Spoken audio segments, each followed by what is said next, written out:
ശ്രീകുമാർ, ഇപ്പോൾ രാഹുൽ മാങ്കൂട്ടത്തിൽ കോൺഗ്രസിലില്ല.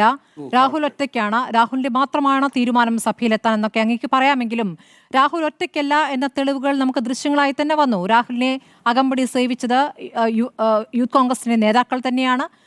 അതൊരു ദൃശ്യം. അതിലപ്പുറം ഇന്നലെ വീക്ഷണം പത്രത്തിൽ എഡിറ്റ് പേജിൽ വന്നിരിക്കുന്ന ലേഖനം, അത് പാർട്ടിയിലെ നേതാക്കൾ അറിയാതെ, പാർട്ടി അറിയാതെ, വീക്ഷണത്തിന്റെ എഡിറ്റർ പോലും അറിയാതെ ആ ലേഖനം വരില്ലല്ലോ. ആ ലേഖനത്തിലെ ചില വാചകങ്ങൾ വായിക്കാൻ പോലും പറ്റാത്ത വിധത്തിൽ അതിലെ ഇരകൾക്കെതിരെ മോശം പരാമർശങ്ങളുള്ളതാണ്. അതിൽ ഇതുവരെ ഒരു ഖേദപ്രകടനം ഉണ്ടായിട്ടുണ്ടോ? ഇല്ല. അപ്പോൾ അതാണ് പാർട്ടിയിലെ ഒരു വലിയ വിഭാഗം നേതാക്കളുടെയും ആലോചനയും ചിന്തയും രാഹുലിന് പിന്തുണ നൽകുന്നതാണ് എന്ന് തെളിയിക്കുന്നതാണ് ആ ലേഖനം എന്ന് കൂടി മനസ്സിലാക്കേണ്ടി വരും. നോക്കൂ ശ്രീമതി സ്മൃതി, ഞാൻ ഒരു പത്രപ്രവർത്തകൻ എന്ന നിലയ്ക്ക് കോൺഗ്രസിൻ്റെ പക്ഷത്ത് നിൽക്കുന്ന ഒരാളെന്ന നിലയ്ക്ക് ഞാൻ ഇതിലത്തെ രാഷ്ട്രീയം വളരെ പഠിച്ചിട്ടാണ് ഞാൻ ചർച്ചയിൽ വരുന്നത്. എനിക്കിതിൽ യാതൊരു പാർട്ടിയെ ന്യായീകരിക്കുന്നതിൽ യാതൊരു വിധത്തിലുള്ള തടസ്സവുമില്ല. അത് ഞാൻ പറയുന്നത് ഈ രണ്ട് ഘടകങ്ങളാണ്. ഒന്ന് കോൺഗ്രസ്, ഒന്ന് രാഹുൽ മാങ്കൂട്ടത്തിൽ എന്ന വ്യക്തി. ഇതെപ്പോഴും ഞാൻ പറയുന്ന കാര്യമാണ്. കോൺഗ്രസ് എടുത്ത നടപടിയാണ് ചർച്ച ചെയ്യുന്നത്. മറിച്ച് വിമർശകർ അത് രാഹുൽ മാങ്കൂട്ടത്തിനെ ചുറ്റിപ്പറ്റിയാണ് ചർച്ച ചെയ്യുക. അത് അവരുടെ ഒരു രാഷ്ട്രീയമാണ്. ഇവിടെ എന്നെ സംബന്ധിച്ചിടത്തോളം കോൺഗ്രസ് ഒരു തീരുമാനമെടുത്ത് ആ തീരുമാനം നടപ്പാക്കുന്നതിനെതിരെ പരസ്യമായിട്ട് കോൺഗ്രസ് എന്നും ഒരാൾ പോലും ഭിന്നാഭിപ്രായം പറഞ്ഞിട്ടില്ല. നമ്മളെല്ലാം ഊഹിച്ചെടുക്കുകയാണ്. അവരങ്ങനെ പറഞ്ഞപ്പോൾ അത് രാഹുലിന് അനുകൂലമായി വരില്ലേ എന്ന രീതിയിലാണ്. BD സതീശനെടുത്ത നിലപാട് തെറ്റാണ്, സണ്ണി ജോസഫ് എടുത്ത നിലപാട് തെറ്റാണ് എന്ന് ആരും പറയാത്രത്തോളം കാലം ആ വക കാര്യങ്ങൾക്കൊന്നും ഒരു പ്രസക്തിയില്ല. രണ്ടാമത്തെ കാര്യം, ഈ വിഷയം ചർച്ച ചെയ്യുമ്പോൾ ഇവിടെ DYFയുടെ സുഹൃത്ത് ശ്രീ വിജിൽ വളരെ ഒരു നല്ല രാഷ്ട്രീയം അദ്ദേഹം കണ്ടു. എന്താണ് ആ രാഷ്ട്രീയം? അവർ രാഹുൽ മാങ്കൂട്ടത്തിനെ വെച്ചുകൊണ്ട് ഇതിനെ പ്രതിരോധിക്കാനില്ല. എന്തുകൊണ്ടാണ് അദ്ദേഹം അത് പറഞ്ഞതെന്ന് ഞാൻ മനസ്സിലാക്കുന്നത്, നാളെ ചർച്ച ചെയ്യപ്പെടുന്ന, സഭയിൽ ചർച്ച ചെയ്യപ്പെടുന്ന വിഷയം ജനകീയ വിഷയമാണ്. രാഹുൽ മാങ്കൂട്ടത്തിൽ നിന്നുള്ള ജനകീയ വിഷയമല്ല, അത് നമുക്ക് ചർച്ച ചെയ്യാനുള്ള ആക്ഷേപ വിഷയമാണ്. മറ്റേതല്ല, മറ്റൊരു ജനകീയ വിഷയമാണ് പോലീസ് വിഷയം. ആ വിഷയം അവിടെ ചർച്ച ചെയ്യുമ്പോൾ രാഹുൽ മാങ്കൂട്ടത്തിൻ്റെ പേര് പൊക്കി പിടിച്ചാൽ അവിടെ ആരാണ് അഭാസ്യരാകുക? അത് മനസ്സിലാക്കുന്ന ഒരു വിഭാഗം ആണ് CPMലെ യുവജന വിഭാഗം എന്ന് ഞാനിവിടെ മനസ്സിലാക്കുന്നു. വളരെ പക്വതയോടെയാണ് അദ്ദേഹം സംസാരിച്ചത്. ഇവിടെ ശ്രീ ശിവശങ്കരൻ പറഞ്ഞൊരു കാര്യമുണ്ട്. അദ്ദേഹം എൻ്റെ ഒരു ബുദ്ധിമുട്ടിനെ കുറിച്ച് പറഞ്ഞു. അത് ഞാൻ ആദ്യമേ പറഞ്ഞു. ഇവിടെ രാഹുൽ മാങ്കൂട്ടത്തിൽ പാലക്കാട് MLA അവിടെ ചെല്ലുമ്പോൾ 18,000 വോട്ടുകളിലൊക്കെ അധികം ഭൂരിപക്ഷത്തിൽ ജയിച്ച അദ്ദേഹം അവിടെ ചെല്ലുമ്പോൾ അദ്ദേഹത്തിൻ്റെ പൊതുപരിപാടികൾ തടയുമെന്നാണ് BJPയുടെ അവിടുത്തെ ഒരു നേതാവ് പറഞ്ഞിരിക്കുന്നത്. അദ്ദേഹം അവിടെ ചെല്ലുമ്പോൾ KSRTC ബസ്സിൽ ഇറങ്ങി രാഹുൽ മാങ്കൂട്ടത്തിൽ നടന്നു പോകുമ്പോൾ അദ്ദേഹത്തെ തടയാനൊന്നും പറ്റില്ലല്ലോ, അത് ഒരു പൗരനല്ലേ. അപ്പം നമ്മളിത് പറയുമ്പോൾ അത് രാഹുലിനെ ന്യായീകരിക്കലല്ല, അതിലൊരു രാഷ്ട്രീയമുണ്ട്. എന്താണ് രാഷ്ട്രീയം? അവിടെ തടയാൻ ശ്രമിക്കുന്ന BJPക്ക് നേതൃത്വം കൊടുക്കുന്ന ആരൊക്കെയാണ്? അവർ കേട്ട ആക്ഷേപം എന്താ? ഇത് ചർച്ചയാവുമല്ലോ. അപ്പോൾ അങ്ങനെ ചർച്ചയാവുമ്പോൾ നിങ്ങൾ അങ്ങനെയാണെങ്കിൽ ഇവിടെ ഇങ്ങനെ എന്ന് വേറൊരു കൂട്ടർക്ക് പറയാനും പറ്റും. അപ്പം നമ്മൾ ഈ വിഷയം സംസാരിക്കുമ്പോൾ ഇതിൽ കോൺഗ്രസ് എടുത്ത നിലപാടാണ് ഞാൻ പിടിച്ചു നിൽക്കുന്നത്. അത് പത്രങ്ങൾ പ്രശംസിച്ച നിലപാടാണ്, അഭിപ്രായ സ്വരൂപകർ പ്രശംസിച്ച നിലപാടാണ്, നിഷ്പക്ഷമതികൾ പ്രശംസിച്ച നിലപാടാണ്. എന്താണ്? പാർട്ടിയിൽ നിന്നും കൈയോടെ മാറ്റി നിർത്തി. ഇത് മുമ്പൊരു പാർട്ടിയും ചെയ്തിട്ടില്ല, അത് നമ്മുടെ മുമ്പിൽ വ്യക്തമാണ്. അങ്ങനെ ചെയ്യുമ്പോൾ പാർട്ടി കൈയോടെ അങ്ങനെ മാറ്റി നിർത്തിയ ഒരാൾ ഒറ്റയ്ക്കൊരു തീരുമാനമെടുത്തുന്ന സഭയിൽ വരുമോ?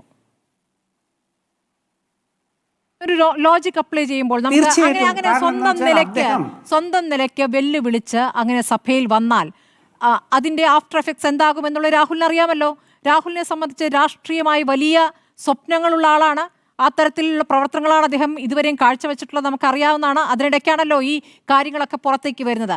അങ്ങനെ ഒരാൾ തൻ്റെ ഭാവി തുലയ്ക്കുന്ന ഒരു തീരുമാനവുമായി ഒറ്റയ്ക്ക് അങ്ങനെ തീരുമാനമെടുത്ത് വെല്ലുവിളിച്ചങ്ങ് സഭയിൽ വരുമോ? നോക്കൂ സ്മൃതി, ഞാൻ ആവർത്തിക്കാം. രാഹുൽ എന്ന MLAക്ക് സഭയിൽ വരാം എന്ന് പറഞ്ഞത് KPCC പ്രസിഡന്റാണ്. അദ്ദേഹം ഒരു വ്യക്തിയാണ്, സംഘടന വേറെ പുറത്താക്കി മാറ്റിയിരുത്തി അദ്ദേഹം ഒരു MLA ആണ്.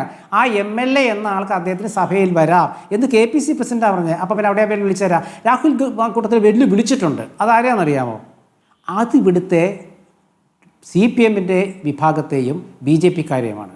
അവർക്കൊരു വെല്ലുവിളി അദ്ദേഹം ഉയർത്തിയിട്ടുണ്ട്. എന്ന് വെച്ചാൽ ഞാൻ വരുന്നു, വേണമെങ്കിൽ തടഞ്ഞു എന്നുള്ള അദ്ദേഹത്തിൻ്റെ വ്യക്തിപരമായ കാര്യം കേട്ടോ. ഞാനിവിടെ പറയാൻ കാരണം സ്മൃതി ചോദിച്ചുകൊണ്ടാണ്.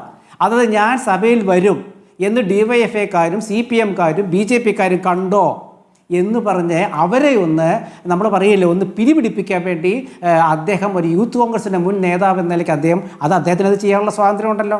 അത് കോൺഗ്രസ് ഒന്നും അതിൽ ഇടപെടുന്നില്ല. അങ്ങനെ വരുമ്പോൾ അതുകൊണ്ടായിരിക്കണമല്ലോ ഇന്ന് SFIക്കാർ തിരുവനന്തപുരത്ത് അദ്ദേഹത്തെ തടഞ്ഞു.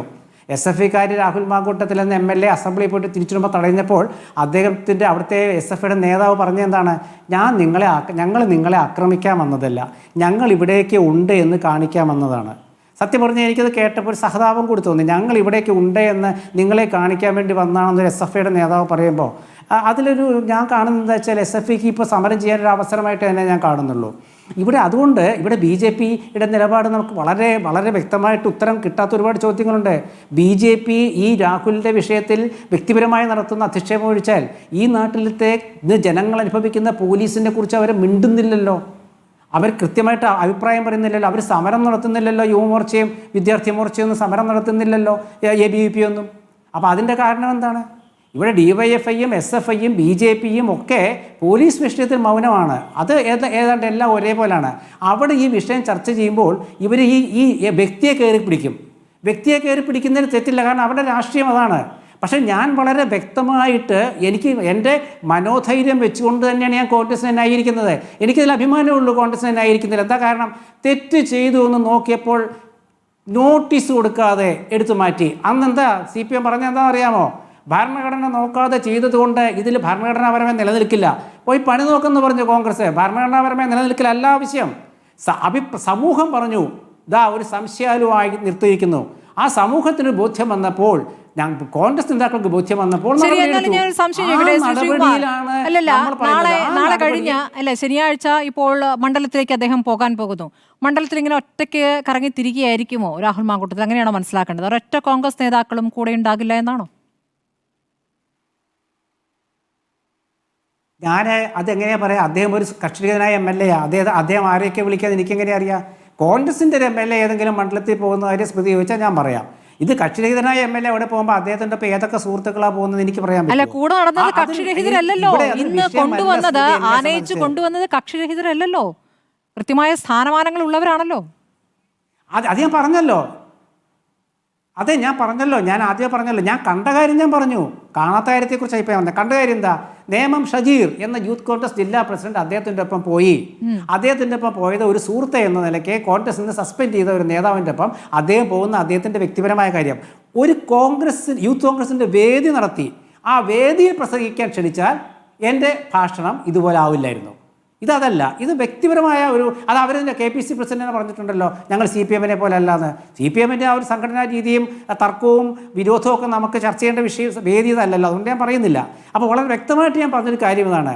ഒന്ന്, സംഘടനാപരമായ തീരുമാനം അത് ശരിവെച്ചത് എല്ലാ കോൺഗ്രസ്സുകാരും പ്രവർത്തകരും.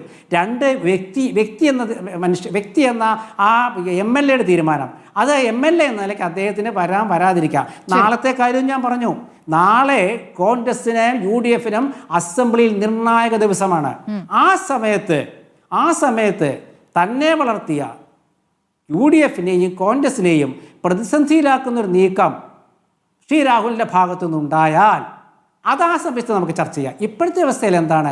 ഈ വെല്ലുവിളി ഞാൻ കാണുന്നത് CPMനോടും BJPയുമോടാണ്. കാരണം എന്താ വെച്ചാൽ ഞാൻ സഭയിൽ വരും എന്ന് അദ്ദേഹം ഒരുപക്ഷെ യുവാക്കളല്ലേ വാശി കാണിച്ചിട്ട് അവിടെ പോയി പറഞ്ഞതായിരിക്കും.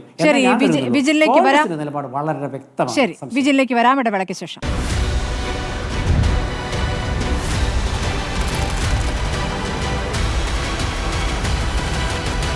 ഡിബേറ്റ് വിത്ത് സ്മൃതി പരുത്തിക്കാട്.